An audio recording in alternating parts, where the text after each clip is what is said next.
Previsions del Fons Monetari Internacional i coronavirus.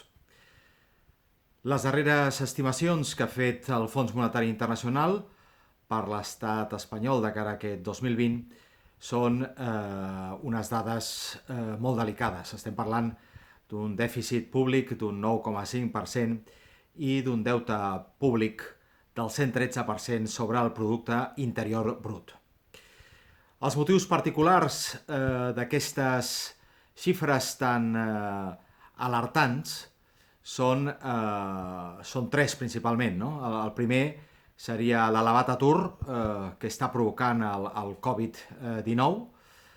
El segon motiu seria el fet de sostenir els mercats financers amb accions correctores.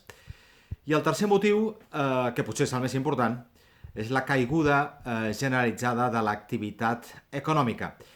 Això configura un còctel molt fort, un còctel que està, d'alguna manera, emborratxant i fins i tot podent arribar al caos de l'economia. Esperem que no. Aquí s'afegeix el fet que previ a la pandèmia l'estat espanyol ja tenia un deute públic molt elevat. I, de fet, si comparem dins de les previsions del Fons Monetari Internacional, si comparem la mitjana de deute públic estimat dels països europeus respecte a les previsions per a Espanya, la comparativa la mitjana és d'un 97% de deute públic sobre el PIB i, com mencionava, per l'estat espanyol és un 113%.